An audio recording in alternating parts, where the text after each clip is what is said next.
Good evening, ladies and gentlemen. Thank you for coming here. First order of business is we just came out of non-public. I would like a motion to seal the minutes indefinitely. Who would give me a motion, please? I'll make the motion. Have a motion, have a second? Sure. All those, any further discussion? All those in favor signify by saying aye. Aye. So the minutes will be sealed indefinitely. Thank you. Good evening, ladies and gentlemen. Please, would you please stand and salute the flag and pledge allegiance? Pledge allegiance To the flag of the United States of America and to the republic for which it stands, one nation, under God, indivisible, with liberty and justice for all. I want to take this time to thank everybody here, and if you have a cell phone, if you put it in the airplane mode, except for those that need it for emergency calls, I'd appreciate that. Again, welcome. First order of business tonight is to select the officers of the board. I would like to know if there's anybody else besides myself that would like to be chair. If so, let me know. Andy Knapp. Andy Knapp? Yes. Did you get his note? I did. Okay, I'll second it. okay. Anything else? All right, We're going one by one. we'll go one by one. I'll do Andy Knapp first. All those in favor of Andy Knapp, say aye. Aye. Carries, thank you very much. Andy Knapp is the new chair. Now, we need to have let me get to it, please, and I'll be out of here. We need to have a vice chair. Anybody else besides myself would like to be vice chair, please let me know. I nominate Tracy. Tracy, vice chair, I'll second it. seconded, all there. All those in favor of Tracy, say aye. Aye. Aye. Congratulations, Tracy. You are now- Abstaining. Okay. Yeah, abstaining, okay, so the next chair, so Tracy, if you will, take charge of the meeting. Oh, okay. Let me pull the agenda, because we don't have physical copies of it. I'll give you one. Tracy, you want to come down here? Thank you. Back up to nothing. I'm sorry. So the first thing on our agenda is a public hearing for the sale of town-owned land on Redemption Way. I think this is our second one, correct? Yes. Yes. I'm gonna let you take that, John. The town has developed an industrial park in cooperation with TurboCam on what is known as Redemption Way and the Goodwill property. The town has 4 parcels on there which have not yet been committed to TurboCam. They would like to sell 2 of those to TurboCam. In exchange, TurboCam has agreed to build a building on the property for their business purposes. The last time we did that, we're receiving now close to $500,000 in taxes a year.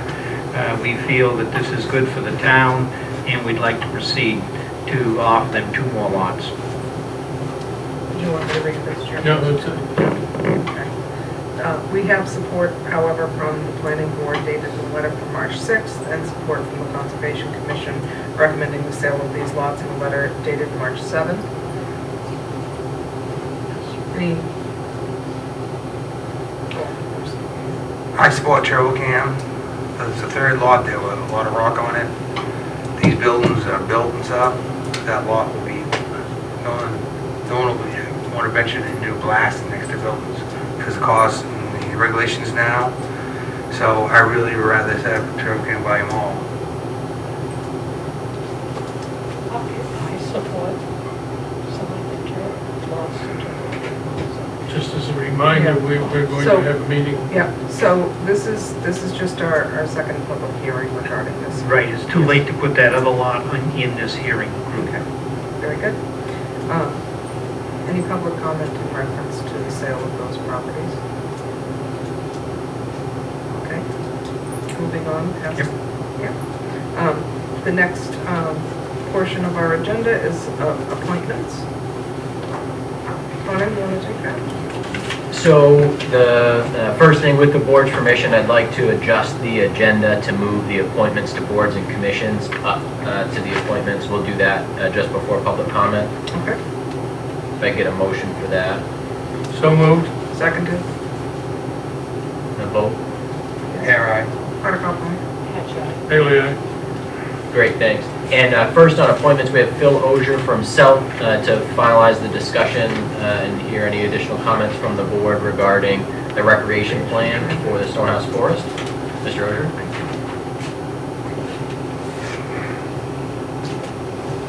Thank you. I was here last month, or the month before, I think, discussing this, and actually, we took what comments had been made. Mr. Ogier, sorry, would you just hit the microphone power button?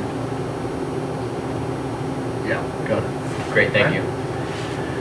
So, after our last meeting, the comments that were made were incorporated into the plan, and at that point, actually, we were done with comments from the town. But John asked me to come back by because there were some issues that you folks wanted to address with us, so that's why I'm here. I know I had one of those issues, but does anyone else have issues they wanted to bring up in reference to the proposed recreation plan? I will. When will the parking areas be ready? We plan to build them this summer, so we're going through the approval process of driveway permits and all that. So Are you gonna do 2 Mary Hill Road and? Mary Hill Road and Route 9. Thank you. There was a question on the pink trail that runs concurrent with Marsh Road. You mean Marsh Road and the color? Yes. Pink? Okay. So it's colored pink, and in your plan, it states the activity that's allowed there, with the understanding, of course, that any other activity allowed on a Class 6 town road would also be allowed. The pink trails, and there are more than Marsh Road, are what we're referring to in the plan. So when we talk about allowed uses, it's when you're on our property and you're using trails that are on our property, those are the allowed uses. I think in several places in the document it says that that's a Class 6 road. Okay, so So- you're comfortable that the activities that would or could have taken place there could It's not our continue? jurisdiction, yeah. Okay. And then the one other question I had was, on the very last page, it states plowing of the parking lots as funding allows. Right. So, wouldn't it completely limit recreational activity in certain months of the year if plowing does not take place? Right, but we can't guarantee that we'll always have funding. So we anticipate that we'll either have funding or some nice person or the town will plow, so it's an unknown at this point, so that's where that sits. Some towns plow our parking lots, others don't. We have volunteers that plow our parking lots, and we pay for one right now. We have a lot of parking lots, so Sure. they're all done differently in each town. I think it was just important to note that the town would not be responsible for plowing those areas. if they were It is not in the plan, and we Okay. don't expect that, but it would be a nice gift if that's something you'd like to act on tonight. I don't think it's December. Vice Chair, I'd like to just ask a question. How active is the town itself in the self, In the what? in the self, In the Sullivan yeah, Trust. in the land trust? Do we have? I'm not sure what your ex officio question members? Well, I think that it's a situation where I think the town should be very active and have input into decisions and discussions. Oh, you mean in the board of directors or as members? I mean, we're a membership organization, so any one of you could join the Southeast Land Trust. It's an open membership thing. As far as the board of directors go, John Wallace, who's on the Conservation Commission, is on a subcommittee. He's not on the board. I don't think there's any other Barrington resident at the time that's on the board, but So open I could look into that if you want. Yeah, I mean, I would be interested in what the open membership consists of. if you go to our website and send us some money, you can be a member. That's open, okay. It's pretty simple. It doesn't take a lot of money. Select person here. Many of our conservation properties, even the stone house, we only have a small percentage down on the donations and stuff. And if you look at it, Tamposi, the society, the Heritage Society, they have it. I don't know the right name or not. We only have a small percentage of saying it. And any other board comments, questions, concerns No. about the rec plan? Okay. Does anyone want to make a motion to accept that? I'll make the motion to accept the sale plan. Anyone would like to second that? I'll second it. Very good.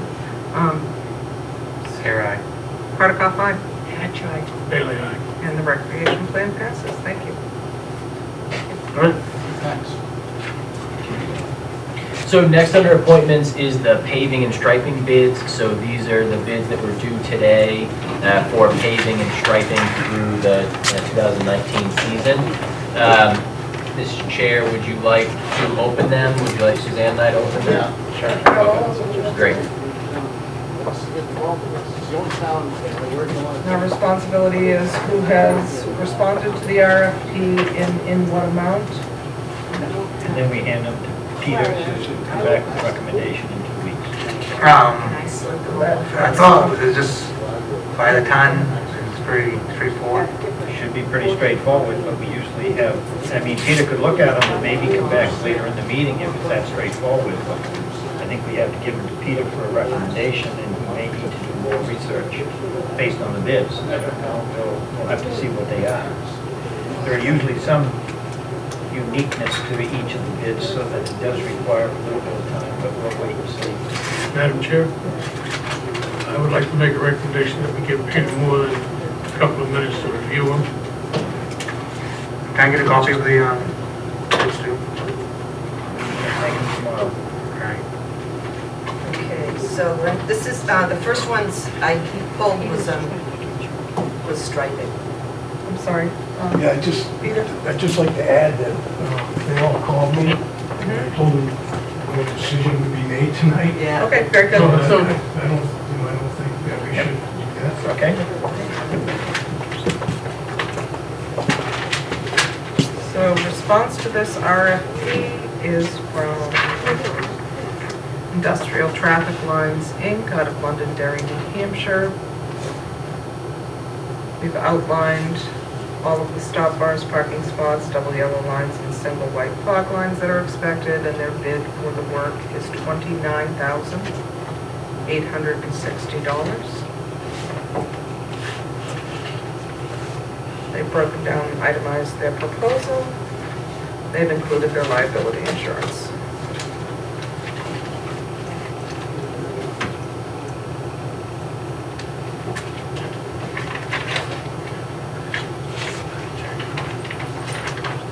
The next is also a response to striping, stop bars, parking spots, double yellow lines, single white lines. It is from On the Line Inc. out of Bangor, Maine. The response to the RFP is an estimated amount of $33,806. They did not include liability insurance.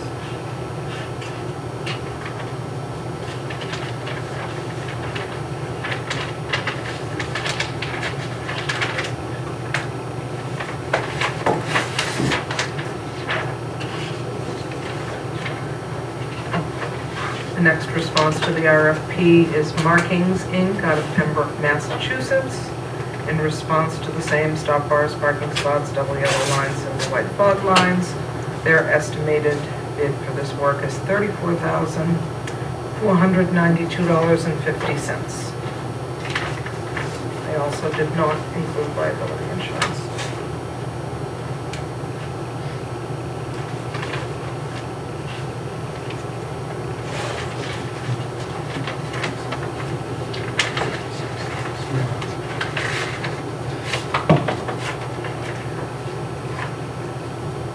You all don't need me to say what this is for, do we?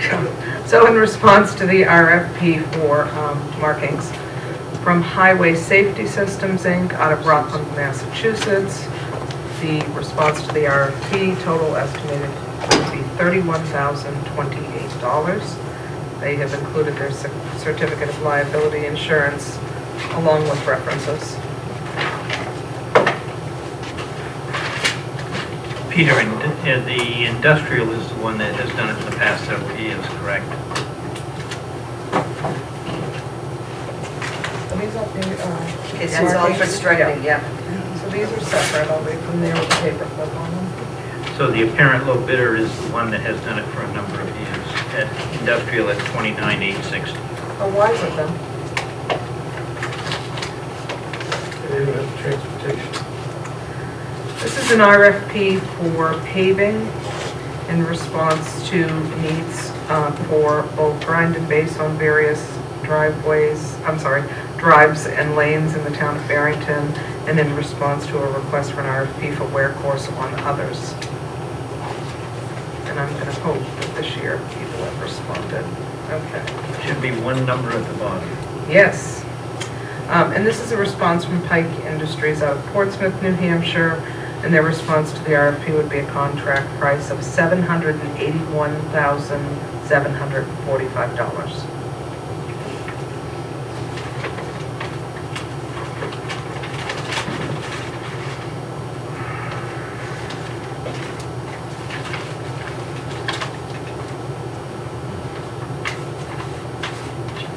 That's all right. In response to the RFP for paving, again for grind and base and wear course on various roads in the town of Barrington.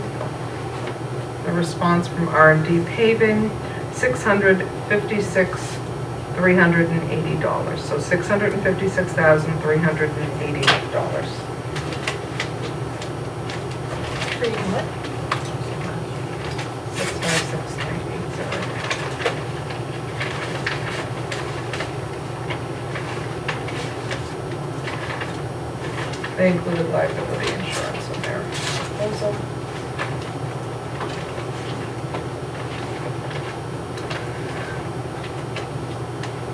The one difference between this and the prior response to the RFP is that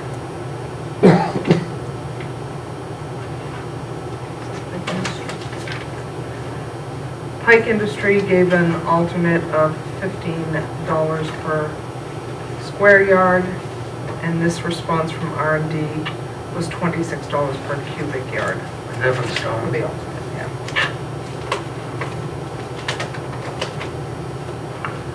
What was the first one? Pike? Like 15 per square yard, as opposed to 26 per cubic yard.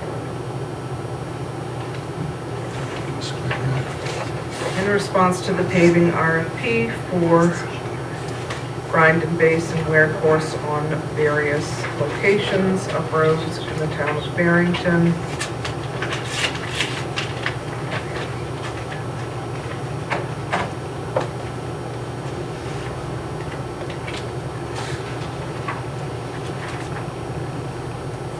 From Brock's Industries out of Draycott, Massachusetts. In response to the RFP of $682,030. 682,030.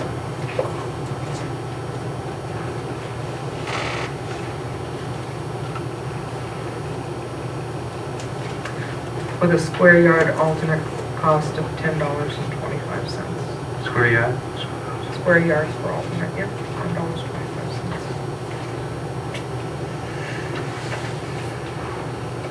They included paving equipment lists, references, certification through the state of New Hampshire for various, very complete proposal, isn't it? In response to the paving RFP, a bid from GMI Asphalt out of Belmont, New Hampshire, for grind and base and wear course on various roads in the town of Barrington. The response, $732,810. Price per square yard for alternate, $10.45. They included liability insurance as well as, their SAM information. 732,810. 732,030, I thought. Hang on 1 second. No, you're right, 732,810.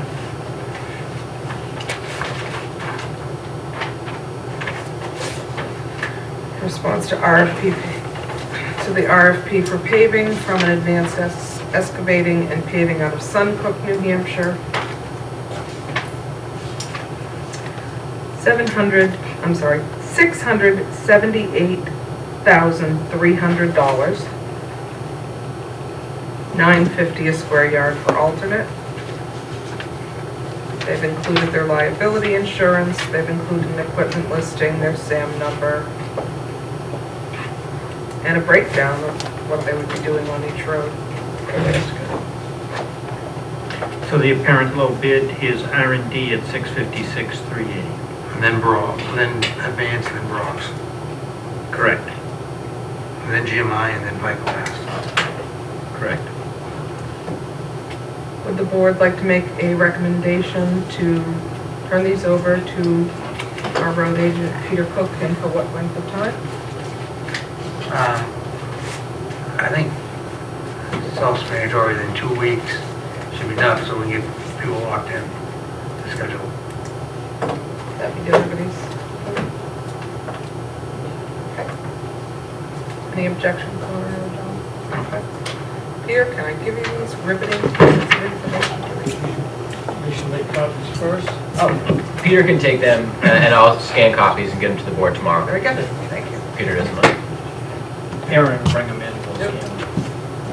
It's easier, Peter, for us to scan them because we've got a high-speed scanner compared to Aaron's carrying them there, so she can bring them down and we'll scan them. And we've moved appointments now to this portion of the meeting, so Connor, I'm going to let you handle that. Great, yeah, Suzanne and I worked together on this, so if I have extra copies, if one of the board members needs them, I put together a consolidated list of appointments from the full list, which was sent out last week. Yep. Would anybody like a copy? You sent it via email. I did. Yep.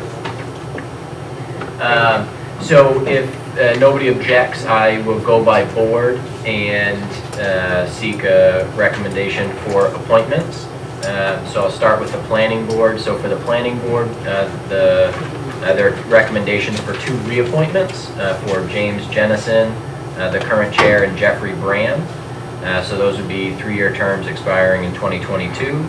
And also very exciting that we have 2 new appointments to the planning board, Ron Allard and Robert Pimpus, and those would be 2-year terms expiring in 2021.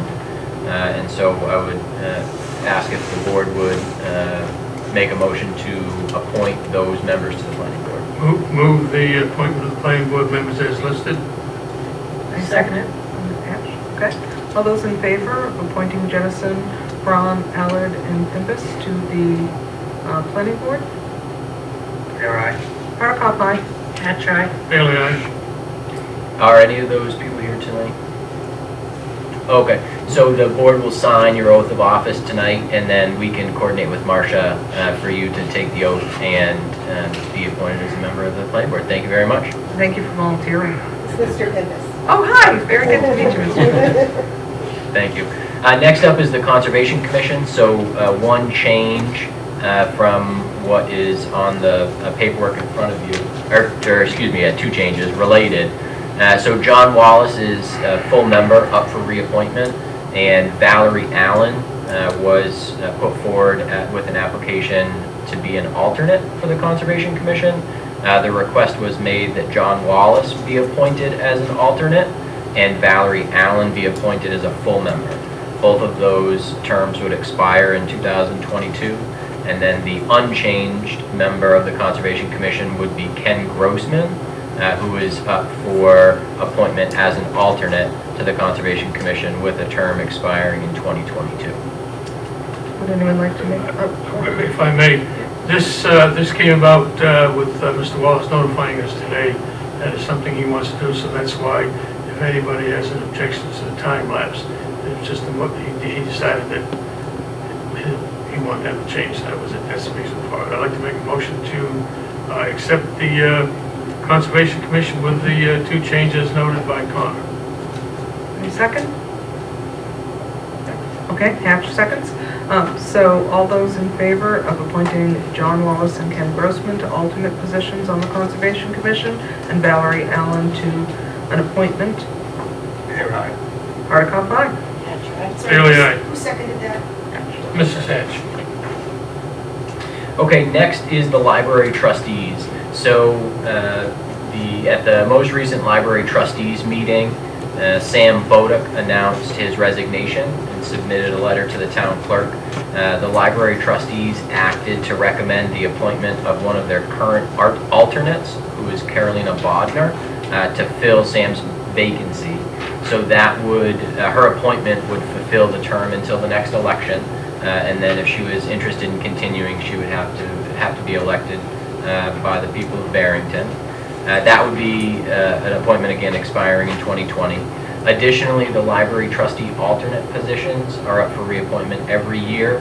So this year, Bridget Rounds is interested in continuing as an alternate, again for a reappointment expiring in 2020. I'd like to move that library, both appointments. I'll second it. All those in favor of voting into the vacant position, Carolina Bodner, am I pronouncing that right? Yes. And Bridget Rounds. They're aye. Article 5. Bailey, aye. And Madam Chair, if you would, after we're finished with these appointments, Mrs. Bodner would be interested in being sworn in tonight, and we have her oath if you'd like to. Fantastic. So, Hand all three of those down, start getting them signed. That would be fabulous. Great. Next up. So next is the zoning board. So our very own Don Hatch is up for reappointment with a term expiring in 2022. So moved. Seconded. They're aye. Article 5. Bailey, aye. Congratulations. It's the best kind there is. It is, you got Thank it. you for serving me. So next up, we have the Recreation Commission. So there is Jill Hilfiker is up for reappointment as a full member with a term expiring in 2022. And Dale Sylvia is up for reappointment as an alternate member also with a term expiring in 2022. So moved. Seconded. They're aye. Article 5. Hatch, aye. Bailey, aye. And for your information, the Advisory Budget Committee and the position of Deputy Town Treasurer, you can expect to be forthcoming in the coming months. But we're in a very comfortable position with a lack of vacancies on a lot of our boards and commissions, so that's a good thing. Yes, I would just.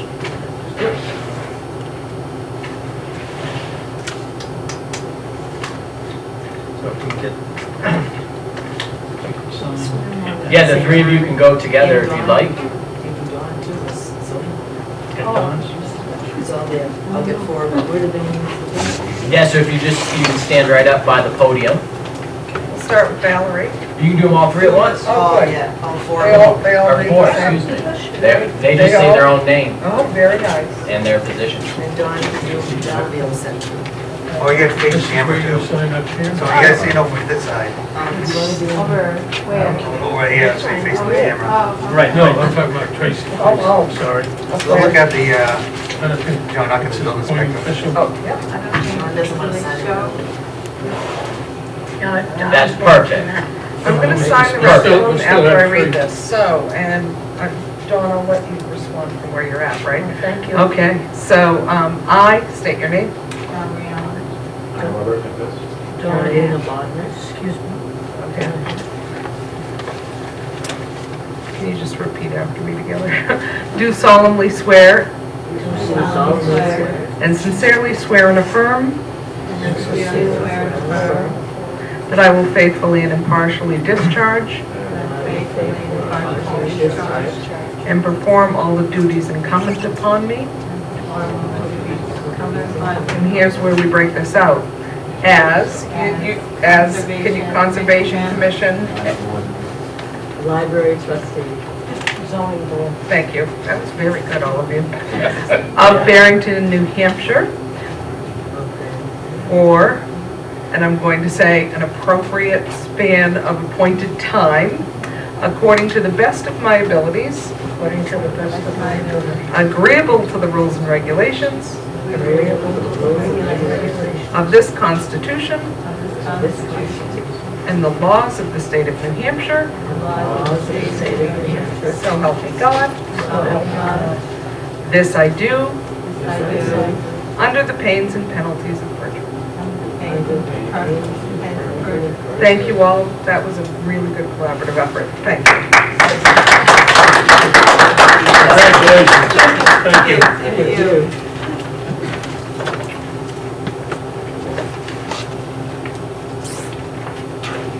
And Marcia, would you, if we could hand those off to you, would you just have the three of them sign? Thanks.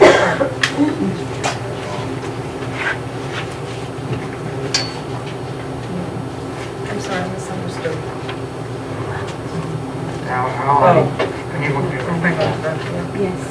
This needs what? You signed it twice. John, you can't sign. I didn't sign that. That goes there. You're gonna need Andy on that one.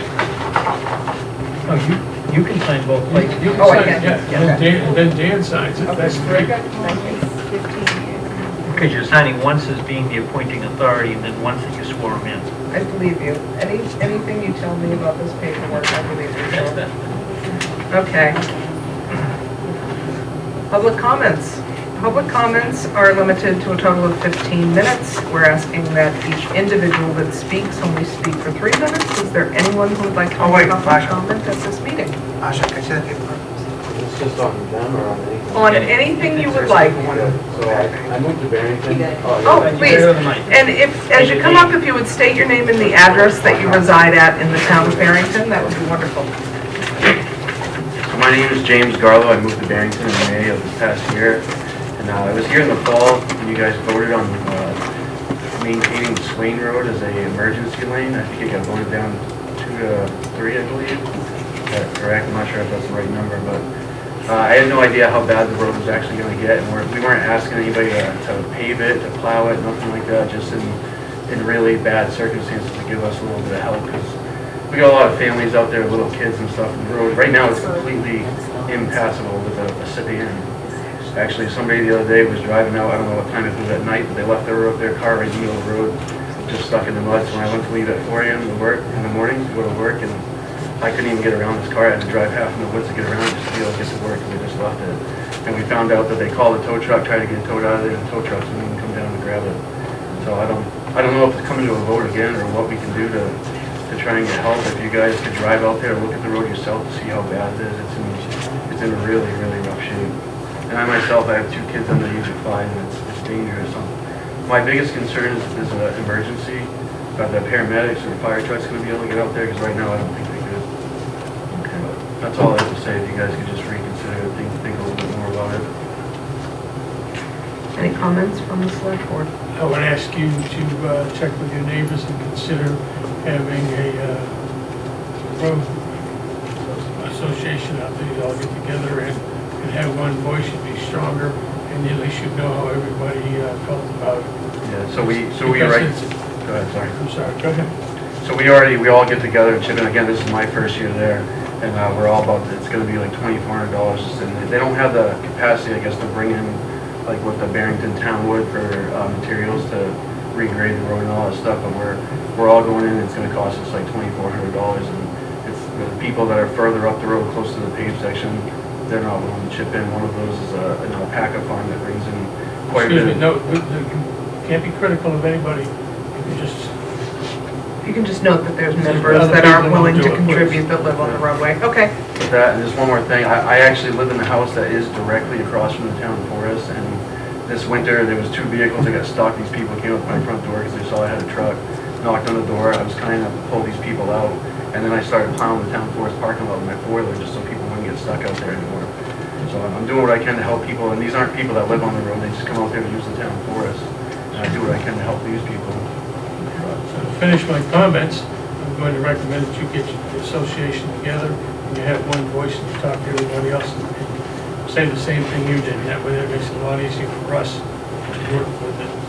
And just so you know, we did make a lot of recommendations, and some of those recommendations were turned down as far as the road goes. So it just needs to have one voice. It makes it easier for yourself and your neighbors and for us. Thank you, Madam Chair. Thank you for coming out. I appreciate that. Thank you. Any other public comments?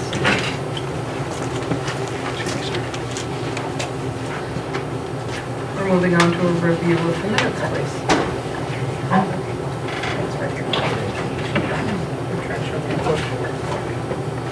There are no changes to the minutes for March 11th.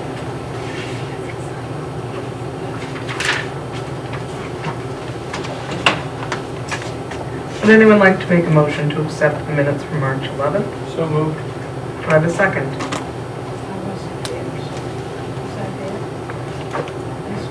So I would second the meeting minutes from March 11th. Bailey, aye. Hardikoff, aye. Here, I. Accepted. Staff report. Yes, the first item is an unfinished piece of business, and that is the fire chief's request to have a call firefighter structure so that he could pay those who have greater certification and responsibility more than those who are entry level. This has been discussed. He's talked to the Department of Labor, talked to our labor attorney. I believe that all the questions have been answered that I'm aware of, so is the board willing to let him proceed with that new pay structure for the call firefighters?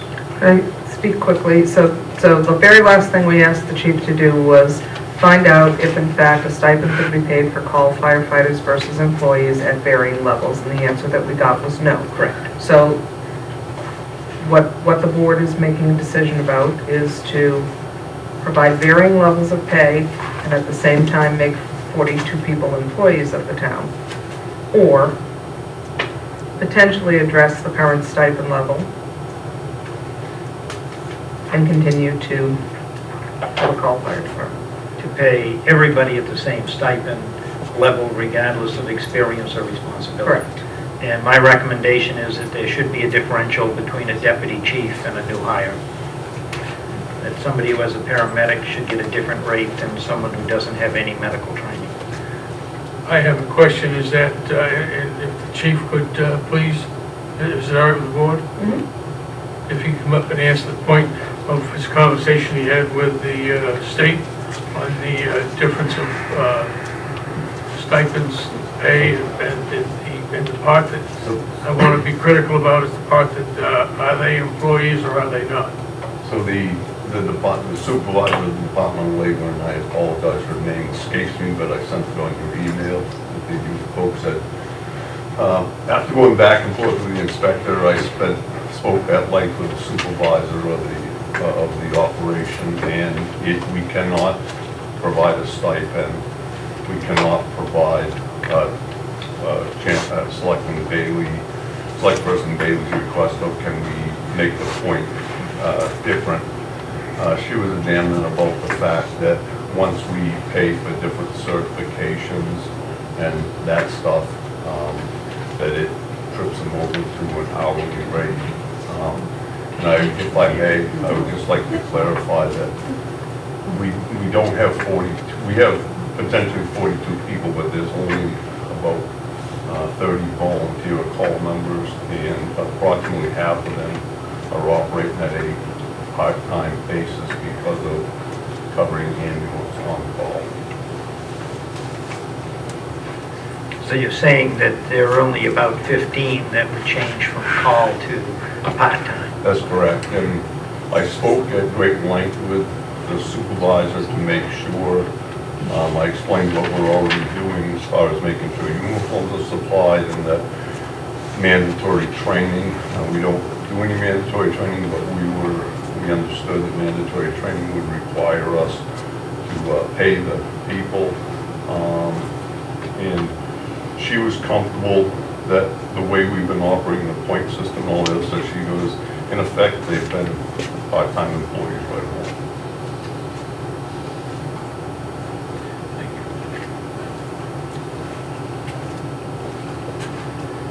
I'd like to make a motion that we go ahead and authorize the chief to make necessary changes. I mean, the new pay structure for the The new call pay firefighters. structure, exactly. That's the new changes.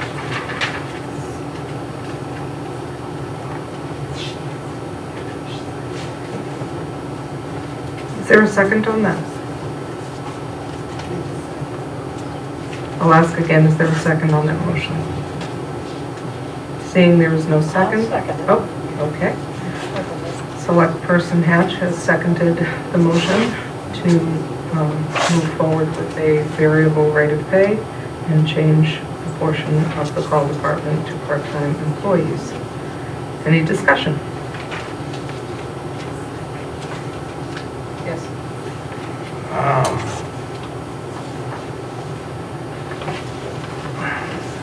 We have a second question that come up with it. I still have a problem with the steps and grades and stuff. We're supposed to be looking at that and stuff. That's a separate issue. The full- This is just How an will this- issue, so hang on, we'll deal with that afterwards. This is just in reference to our call firefighters and whether they will become employees with variable rates of pay. Or will we have to change them all back to a flat rate? We basically haven't been paying them a flat rate, so we'll have to change them all to a flat rate if you don't approve this. For the call firefighters, we're not talking the grades on the full-time people at this point, that's a different discussion. The question is on the call firefighters, you've seen the dollar numbers, that it doesn't, that the John, chief has come up with it. John, Yes. I think we're all really comfortable with what we've been provided for information, and I don't want to lead anyone's opinion of this.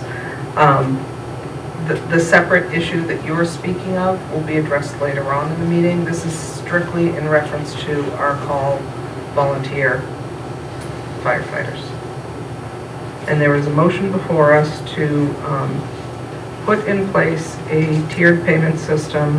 And as I understand this now, change just 15 of our volunteers to employees? Because we've already been treating the others as part-time because No, they fill, no, they, no. when they fill I ambulance shifts. absolutely disagree with what you're stating. I read the report from Inspector Small. Yep. And they are not currently employees, they are volunteers of the town. They are call firefighters.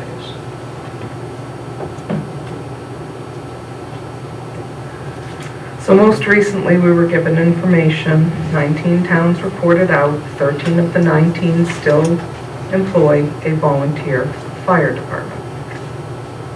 We still do. They Correct. are call firefighters. but You can't we be both need- an employee and a volunteer in the state of New Hampshire. Well, they're call firefighters. They get paid for when they come and fight fires, when they make ambulance calls, when they fill ambulance shifts, they're paid on a part-time basis.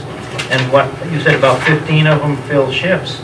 As soon as they fill shifts, we're paying them part-time, completely, all the way through, including W-2s and everything else related to the, that's how they're paid. Correct, Chief?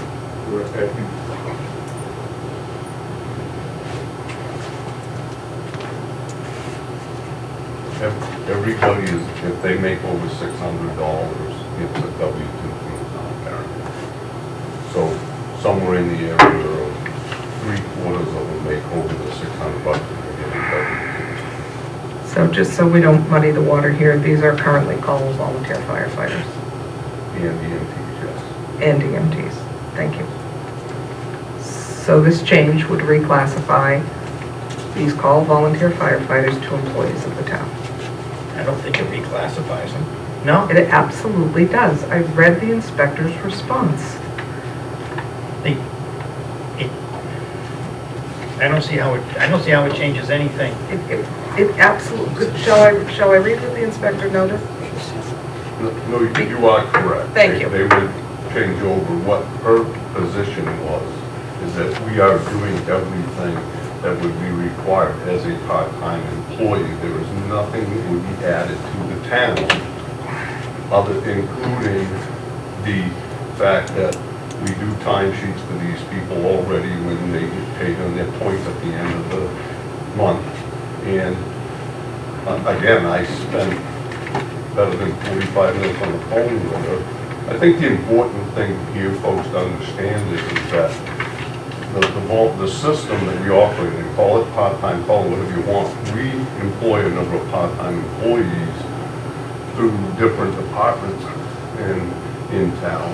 And I'm comfortable that the only change that would be required by calling these people, it's not going to put any more work on Lynn's part. It's not going to put any more work on my part. I'm already doing it. We called it a point system with a single value. The issue is, it really comes down to the fact that everybody is getting paid the same rate, and it's not fair. And the other side of that is when I bring in, we have tiers of volunteers. So if you wanted to come in tomorrow and be a volunteer firefighter with zero experience, we would bring you in and we'd start working with you, and there are things that you can do. Once you get through the probationary period, if you're not certified, you can do some things, but a lot of the stuff you can't do. And we have to depend on certified people. And the way the system is right now, if I took you tomorrow, Tracy, and brought you in, I'm going to pay you the exact same pay that I'm going to pay the assistant fire chief. That's wrong. And fundamentally, what I'm trying to do is fix this so we can encourage people to be certified. The way the system is right now, there is no incentive for somebody who won't be certified and be better at what they're doing, because the pay doesn't change. And again, we already, when you look at the rec department, they hire 50 or 60 kids in the summer, they're part-time employees. We're not tripping the town into anything. We're not moving into a bigger group. The only thing that's going to change is if you require me to do an annual assessment of them. And if that's what you want, I'll do that. But the time of paying everybody the same thing is long past. And I don't think we're gonna, I think we just gotta fix this. And Chief, I would disagree with you, because of the 19 towns just surveyed, 13 of them are still focusing on a call volunteer fire department. And I will say to you that 10 of the communities that I got a survey from all pay a different rate, and they all pay part-time hours, including Milton, Farmington, Stratford, Lee, Epping, Brentwood. They're all doing what I'm trying to do. They're all paying part-time wages, and everybody gets a differential. They're all paying, none of them are paying all their people the same thing. None of them.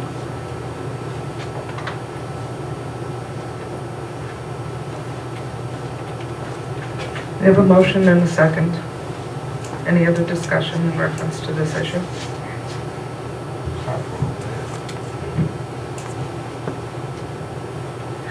Thank you, select person here. I'll bring it forward for a vote. Clearly, aye. Catch eye. Hardikoff, nay.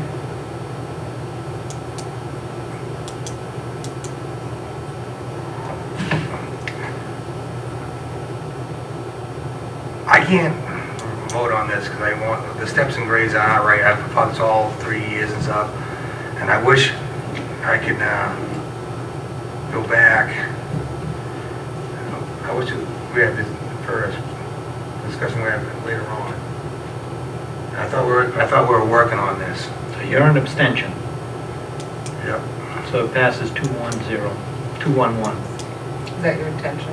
Well, I was voting no, but because I You're going to So- vote no. He So you're votes gonna no, it keep paying doesn't everybody the pass. same, okay? So I would like to make a motion, please. Acceptance, so the motion was, Failed. The motion motion failed. failed because of 2-2. 2 and 2. Thank you very much. I would like to make a motion to increase the call stipend. I would like the chief to calculate for us, please, the number of calls and the $10,000 extra that was built into the budget. And I would like to compensate our volunteer firefighters, because I will tell you that it is my understanding that people who volunteer for this type of role are quite miraculous in wanting to do what is best for their community. So I would like to know what that increased amount would be per call, chief.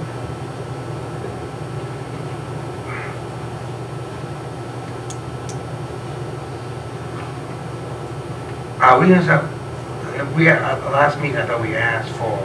So we have a motion on the floor. Yep. Is there a second? I'll second that. All those in favor of increasing the volunteer call stipend to the amount that has been budgeted for this year? To be divided equally. To be divided equally amongst the expected number of calls. You could do a 2-year average, perhaps, Chief. I'd second that. All right. Hardikoff, aye. Haley, aye. Madam Chair, thank you.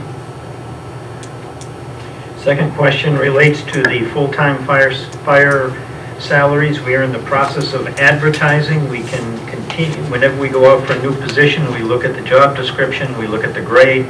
We believe this grade is wrong.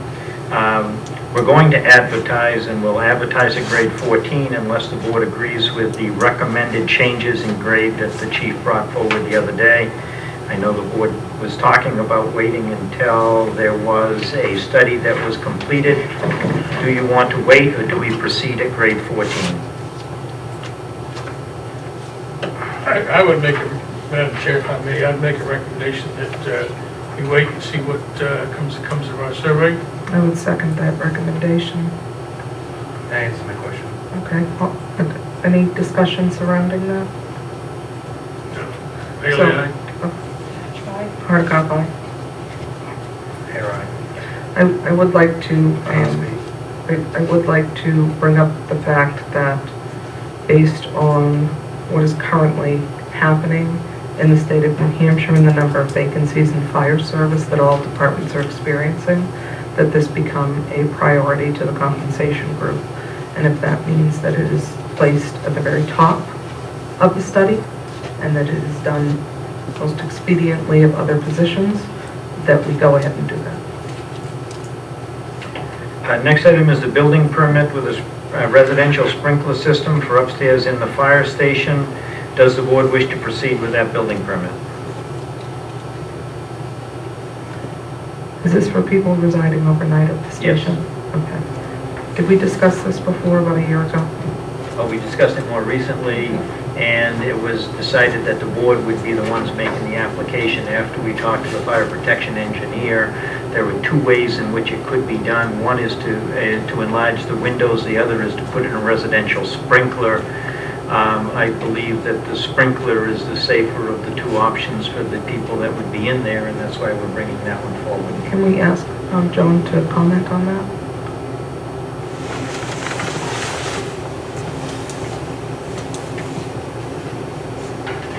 As far as fire protection engineers thing, Your recommendation, Yeah, windows or sprinkler systems, sir? either one meets the code requirements. If you sprinkle the system, you don't need egress windows. If you don't have a sprinkler, you need the egress windows. And then Paul had agreed, the same as Rick had asked about the police having the state fire marshal approve that design and then do the inspection on the fire code stuff, because Rick usually does it on the commercial stuff, that building, just like with the police department, he wasn't going to do it. So you're comfortable with either avenue? Either one meets the code. Okay. Which one is most cost effective? Windows.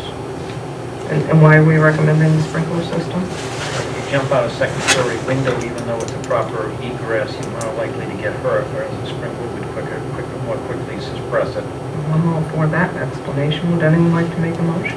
I would like to turn around and make a motion that we install the windows and we install a commercial grade, not a homeowner's grade sprinkler system. Oh, you just have the price like $100,000. Up to the price when it comes to safety of the people that are in there. That's what I'm looking at. That was my motion. If it doesn't get seconded, it doesn't get seconded. I'm putting it on it so we do have some form of safety for the individuals that are in there. Okay, so that wasn't what was before us. Do you have a comment on that, Chief?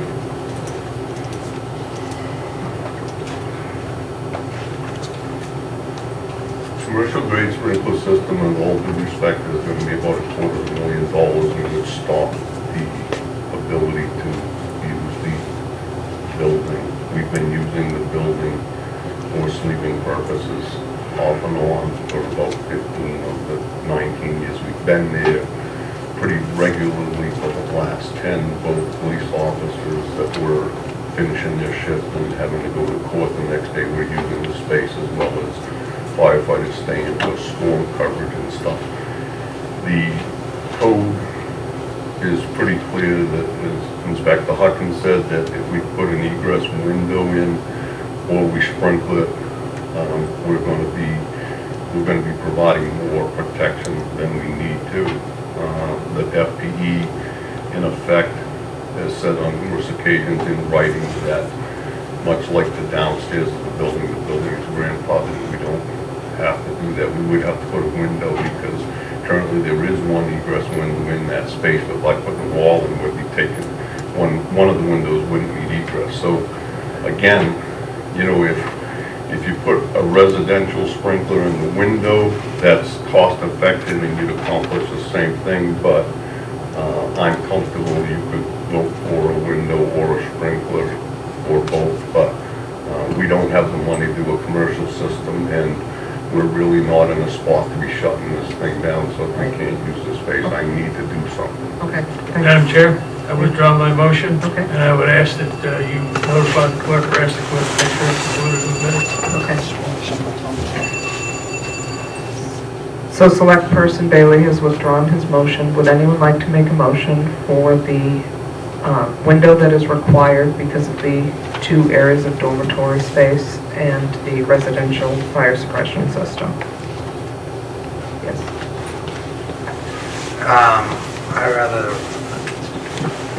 I do construction and stuff, the space is limited. Once you put a wall up there and the structural aspects of it, I think it'll be hard pressed to get everything to work.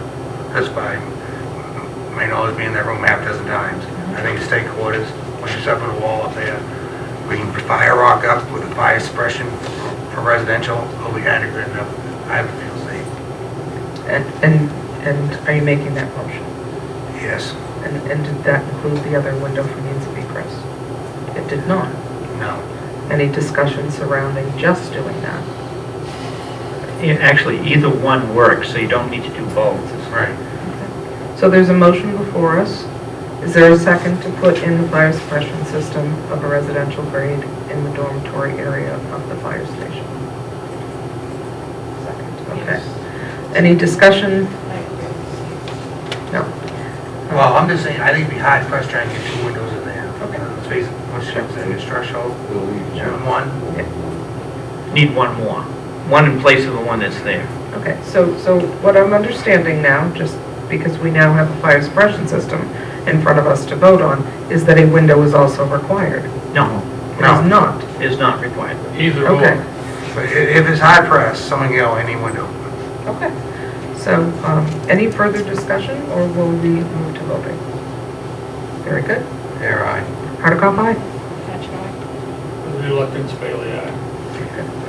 Are we ready to put the lots on Berry River and Longshore Road out for bid? We had talked about that earlier. We were waiting until spring.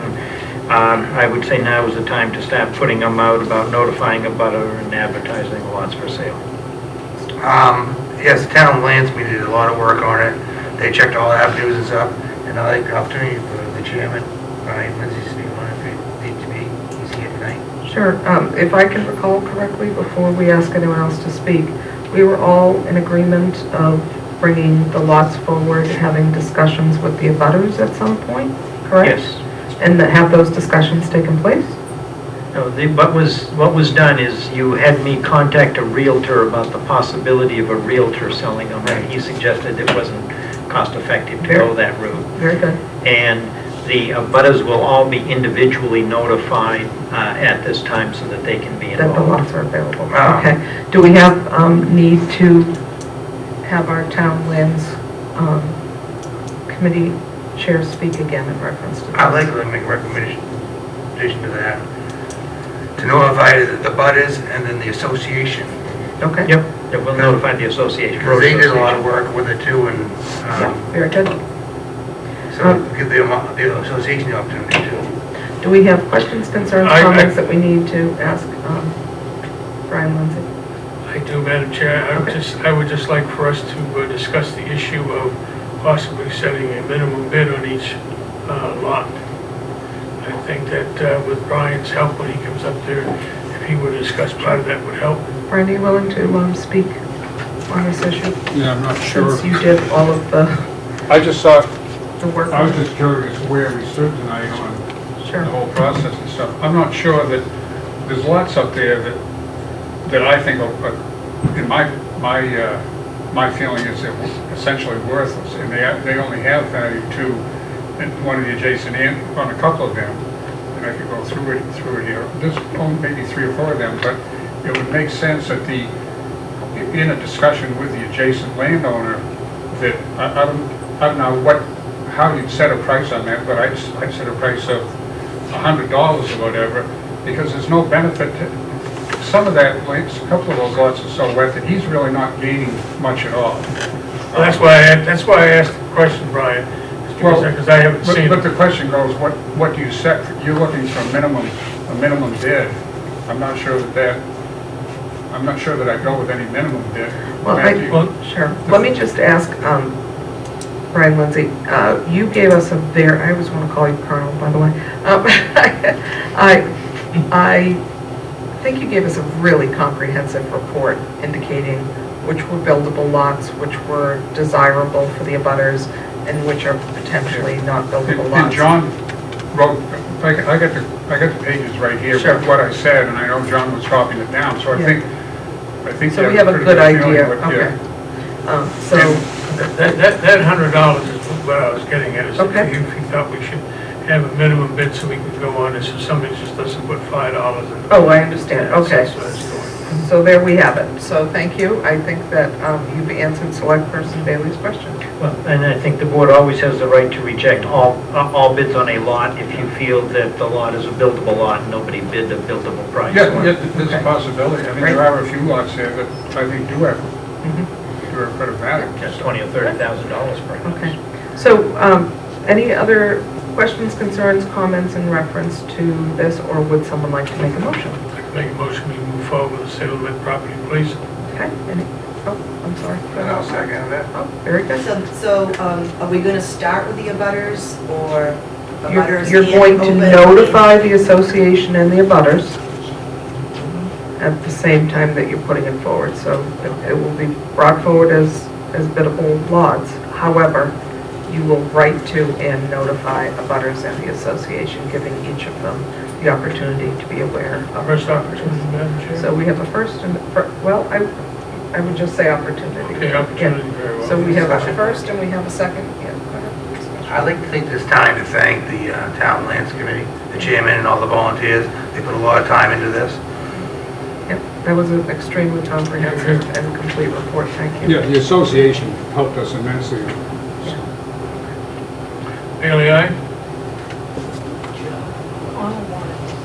I was just going to ask if the board was interested in putting a due date on the bids or letting that be an administrative decision. It will be a lot of work, there are a lot of lots, so it will be a lot of work to put all the files together, and I think that we should have them out for accepting bids for a decent length of time. Sure. But I just want to make sure that the board weighed in if they wanted to. Select Person Bailey, would you like to amend your motion to include that date? I certainly would, thank you very much, Would you Madam like Chair. to second your motion to include that date? Depends on the day, May 1st? May 1st. Okay. So, any? Bailey, aye? Is that too close? I'm watching. I was thinking longer, it doesn't have to be. How about May 15th?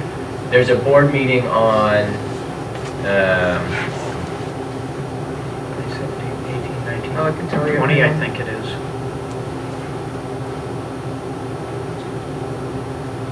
yeah, the 13th and the 17th, maybe May 13th? No, 17th. The 13th of No, the the, 17th is when John is finishing his Oh. role. The 13th is when our board meeting. I'd like to amend my motion to be from May 1st to May 13th. I'll second that. Very good. Bailey, aye? That's right. Hardikoff, aye. Air aye. Thank you. That's why it's getting- The next item I wanted to bring up is budget implementation, including the salary adjustments, which were the COLA and the steps. We asked permission of this before we do so. It would take effect April 1st. That was the budgeted date for it to occur. Is there agreement for us to proceed? One second, please. John, can you go over, the steps are approximately 1.25%? 1.75%, and the COLA was 1%. For a total increase of 2.75%. For those who are still getting steps. For those who are at the top of the scale, they're getting the 1.75% payment in halves. One half Very good. this time and the other half in the fall. Okay, very good. I still Select have, Person here.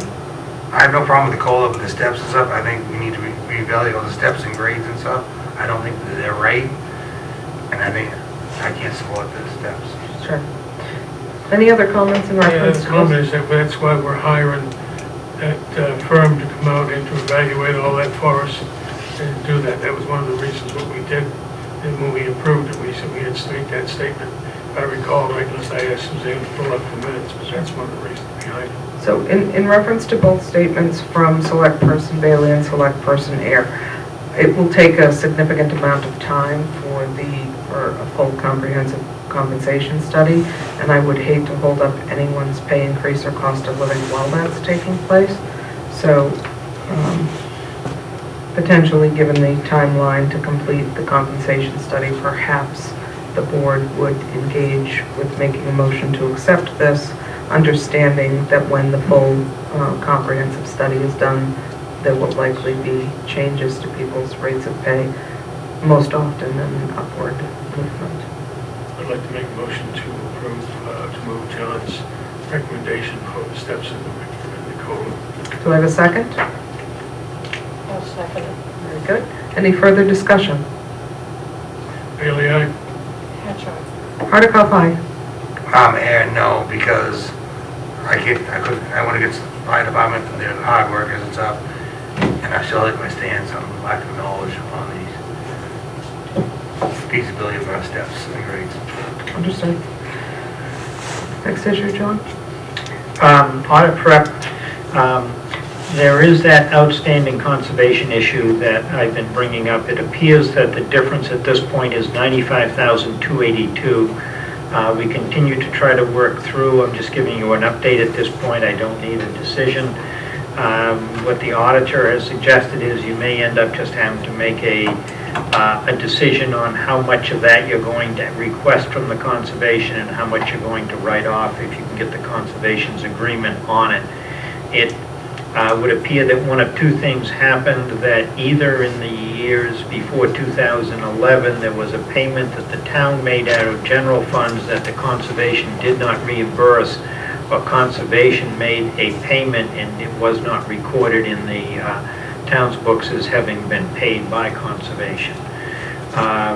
We have a thick folder that we're going through and we're working on.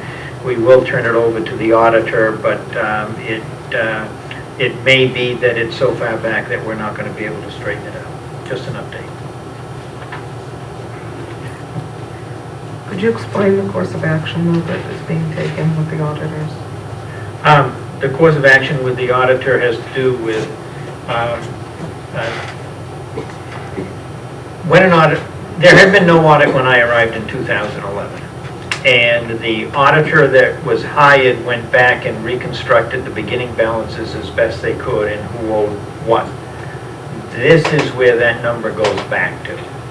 We have not been able to determine, going with our prior auditor who developed that number. We can see how from that number everything is followed through correctly through 2011 through 17 with the audits, including changing auditors. But Connor and Pete Royce did a good job going through looking at the payments from the land use change tax, so that's not what the cause of this is. Going back to 2006, I think you went back 2005. The MuniSmart records fortunately are complete back to 2002. But then it becomes, was there a mistake in the MuniSmart record or was something paid? So that's where we're at right now, and it may be that we won't be able to obtain a final answer on that. But that's where we're at currently working at it. The auditor is coming May 6th, first week of May, to work on the audit. They were going to do it after I left, and I tried to move it up so that I'd still be here.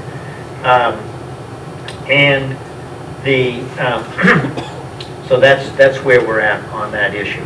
A related issue, I am getting a price for what it would cost to do the post-employment benefit, which was GASB 45, now it's GASB 75. We've got the raw data from the Health Insurance Trust, but we need to I thought I might have it. In fact, I'll check my email here in a minute and see. It was supposed to come in today or tomorrow morning. When I get it, I'll pass it on. Last time we looked, it was $9,000 to do the, and all it does is create a number that goes on your general liability. It's something you're going to have to pay. You're going to pay it over 20 years. You're going to pay it as it comes due. So it's not critical that you have that number, but it is the only way you're going to get a clean audit without it citing you for failure to look into that. It's an implicit difference caused by the rate on health insurance for retirees, and what does that add to your rate for your employees? The state law requires that you do it, but that then becomes an added cost every year on your health insurance for what this is for those employees who retire and continue on the health plan. So, Administrator Scruton is bringing this up because there is a managerial note that has carried forward in our audit. The audit was reviewed by a resident of the town, and this person has very vast general accounting experience, and of course was concerned with seeing the managerial note in the audit. So, is it possible, John, instead of doing this year after year, that you potentially calculate this once every 5 years, once every 10 years? That's one thing I want to find out in the price. It could Okay. be once they've done it once, then it's easy to update as Very opposed good. to the initial. And the firm that I'm trying to get the quote from was one of 3 mentioned by our auditor, and it's the one that does it for the school, because the school does do the... Okay. Well, thank you for looking into that, and I assume we'll bring it forward. Well, this scares me because I have a simple mind if I can follow money and stuff. And conservation is not rocket science, these random purchase orders, stuff for land and stuff, and then you have survey and stuff too. So it scares me. If that get messed up over the years and stuff, it's pretty easy to follow. But there's a lot of surveying that was done and a lot of hazardous waste studies and stuff. I think that it's gonna add up more than you think. No, we know it's $95,000, and the question becomes, is it primarily because one of the issues we're looking at, for example, just to show you what it was, the Conservation Commission agreed to make the bond repayment for that conservation bond that was taken out in 2007 from the Conservation Fund. Did it come out of the Conservation Fund or did it come out of the town funds? Because if it came out of the town funds and Conservation had agreed that they were paying for it, then they had to reimburse the town, and we're not seeing that second transaction having occurred. That's an example of what it might be. How all the surveying's been done on all the properties. Everything has been paid. We don't know of any external bills that are unpaid. It appears that it's an internal matter between the Conservation Fund and the operating fund. Does one owe the other money? It's not going to affect anybody on the outside. What I'm trying to say is a lot of, that's pretty simple transaction that happens in that department, so there's other departments too. There's more, I think there could be more issues. I think we transferred accounting systems at one point during this. I think unfortunately, And how many most financial records, records have we gone through? yeah, most records have not been kept 9 years back. I think we're going to have to leave it up to our auditors to give us guidance on this. Yeah, I think the real piece that we might need are bank statements, and it's going to be very hard to get bank statements from 2009. I would agree. What else do we have under staff report, John? I believe that's everything that I had. Gatsby, bonding. Oh yeah, I was going to ask about the proceeding on the new town hall. I assume we're waiting on 4114A for the foul zone project until the subdivision is complete to begin that process. Yeah, that'd be the smartest thing, I think. And the second thing is that we're working to put together an RFP for design build. There has been discussion of a building committee. I think at some point the board needs to talk about what kind of a charge they would give that building committee, what would be the role. Is the Board of Selectmen going to act as the main building committee? For example, if we put out an RFP for design build, do you want the building committee to review and make a recommendation on the firms that come in to review the reputation? I think the board at some point, and I'd rather have 5 members before we discuss it, is going to have a discussion on, are we going to go with the building committee, or are we going to have the Board of Selectmen in essence be the building committee? And if we go with the building committee, what is going to be the role of that building committee? As I said, I don't think tonight's the night for that discussion, because I think we should have 5 members.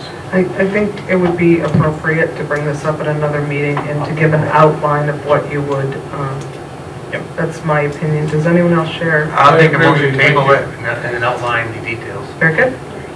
Comfortable with that? Great. Suzanne, I think you're on. Connor, did you have something that you wanted to insert in the staff report? I had sent out, including Mr. Garlow, residents of Swain Road had contacted the board and the town regarding the concern with their road. I think they're due a formal response from the board. I drafted a response and sent it to the board last week. Is there any recommendation, or is there consensus from the board to send this as a response to the residents of Swain Road? Yeah, I personally felt that it was very comprehensive and well done. Did you add about the association to it, maybe? The association's included. Right. Would anyone like to make a recommendation that Connor send that on behalf of the town and select board? I'll make a motion or suggestion. I don't think does it require, No, just doesn't consensus require is a fine. vote, so just consensus that you're all comfortable with that. Yeah, just well done.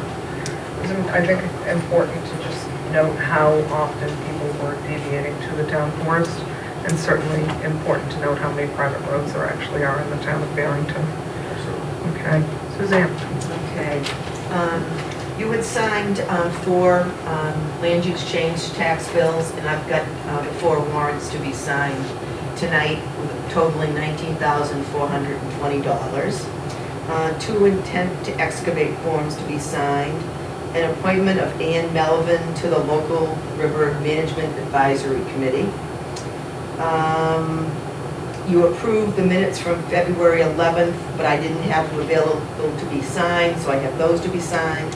Vendor manifest dated March 21st and 25th, and payroll manifest dated March 17th. Thank you. Old business. Oh, we covered this. Yes. For further discussion, before we had a discussion made and brought up by yourself there, Madam Chair, to talk about exemptions and credit analysis, I'd like to know if this chair plans on going any further with it, or just accepting the information that came with it. Yeah, so I did accept the information, and thank you so much for providing the analysis of what other municipalities provide.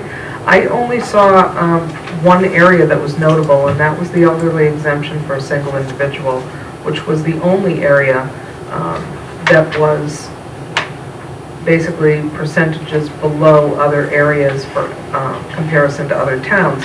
And what occurred to me in reading that was that potentially our elderly individuals who are living alone and not cohabitating actually have higher expenditures per person than a cohabitating group. And I was wondering if maybe we wanted to put forward, and it doesn't have to be a decision now, but certainly a discussion for the next voting cycle in the town to do a 5 or 10% increase to that individual elderly exemption. So that was the only one that stood out to me. Was this their assets or their income? That was in reference to income. Yes. So does anyone want to, I mean, it certainly does not have to be discussed tonight, but it is the one, I was glad to review that, by the way. It gave me quite a bit of insight of what a good job we are doing, providing some tax relief. But that was our one area. I would ask, Madam Chair, that you consider moving into the ongoing issues not on the agenda, have it put on there, it comes August time frame or somewhere around there. Sure. You can turn around and pull it up. Can I suggest it be November, because it's going to have to be for March town meetings? Sure. I So, wouldn't think you'd bring it up again until... yep, November of 2019, we will make a note that we will review our elderly exemption And for single individuals. Madam Chair, also, Yep. if we could turn around and review the solar and review that at the same time so we can make changes necessary with public voting. I feel that, Oh, the information that was Yeah, received in yeah, reference to yeah. assessments of solar materials? yes, that's correct, so we can And- get and that you- taken care of. Your recommendation, Be the same time frame. November. Because it's all going to require the same vote of the public. Is everyone comfortable with that time frame?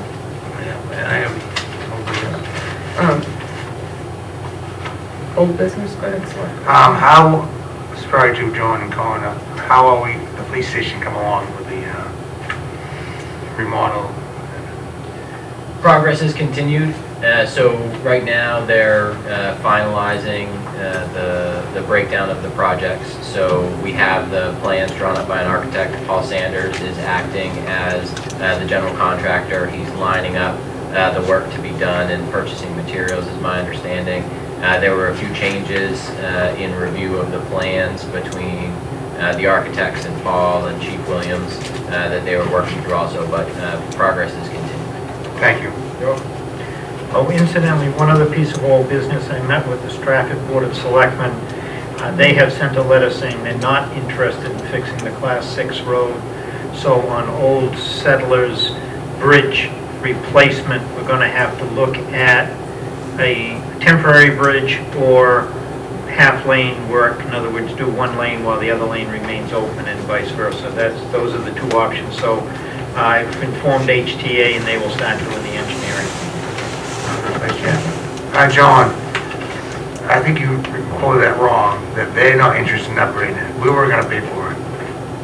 You just said. They're not interested in allowing it to be upgraded. They're not interested in allowing it. Thank you. Okay. New business, we already covered the appointments and boards, so is there any other new business that would like to be brought forward at this time? Select persons report, starting with select person A. I had to work last Thursday night, so I missed the conservation.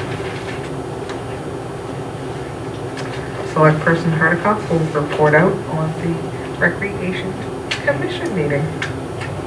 Didn't make it? The college scholarship applications for Barrington residents are due to the rec department by May 8th. The egg hunt this year will take place on April 20th. I think it's staggered based on age groups, which is a good idea. And there is a fishing derby taking place on the Christmas stuffed property on May 11th. There's still no meetings with the zoning board.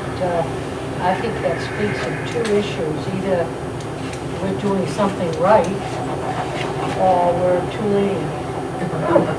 To what? Lenient. No, make them. You're too lenient, they all be coming in. Good. Yeah, well, that's what I'm saying. Report out. Select person. We had the library meeting, Connor attended that with me, and there was some, like I said, Sam Bodico we talked about. Also, this past Saturday, they had the Books in Bloom, and I'll tell you, it started off as though there was very few people, and all of a sudden it filled up. And fortunately, I was able to get 2 items in that I like. They're just tremendous arrangements. I mean, the work these people put in it and the price that people paid is almost thievery. But there was some beautiful arrangements. That's wonderful. Okay. Second section for public comment. Would anyone like to speak? We have 15 minutes, 3 minutes per person, please. I just have a question on Ray Bisson, the surveyor, doing the work down on Lakeshore, what is it? Holiday Lakeshore Drive. There's a lot that the town owns down there, it's, what is it, 0.16 or 0.18 acres. Have you people made a decision on, poor Ray's got a real challenge down there to straighten that area out, and that lot, all the land around that one lot is owned by the owner of the big thing. And we discussed it at one of our meetings. Is there a requirement that you have to go through a auction type or that type of thing on that, or can you just work with the landowner that owns all the adjacent land to take that thing, because I can't imagine somebody wanting to put a bid in on a .1 acre lot. That was a tax deeded lot, correct? Yeah, I think the safest way would be to put it out to bid with the rest of the lots we're putting out to bid. That's why I brought it up now. because- I think that's a good point. I mean, I'll- Throw that on the list. Add that in. And Add alert that the to abutter? list. Yeah, and alert the abutter. Oh, yeah, we'll definitely alert the abutter. Is We'll put everyone in a, agreement on that? I think that's an appropriate. In all fairness to Ray, we gotta do something. I mean, he's got a challenge down there. Don't wanna hold him up on, we shouldn't hold him up on that one. That's why we're in business, to take care of challenges. $15,000, he can have it. Thank you.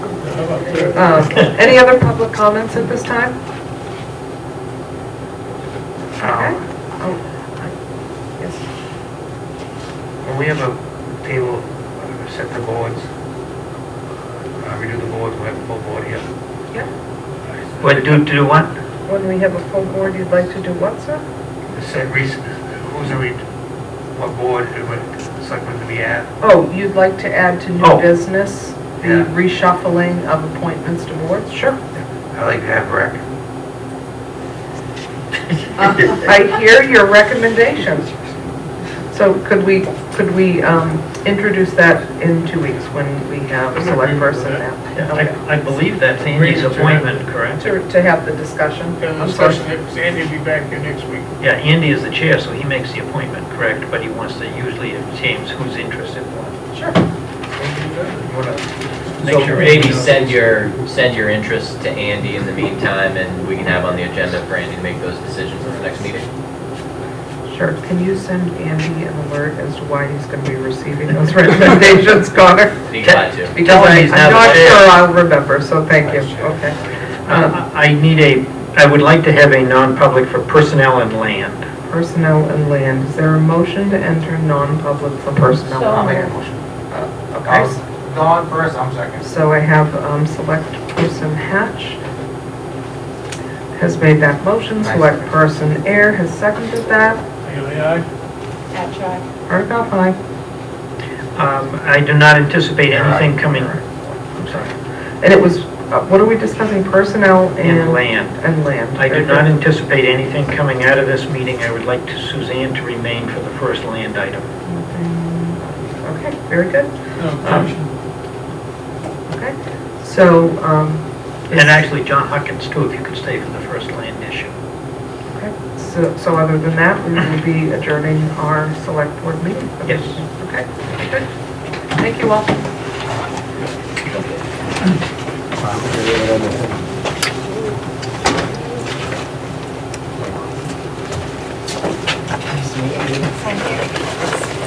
Thanks.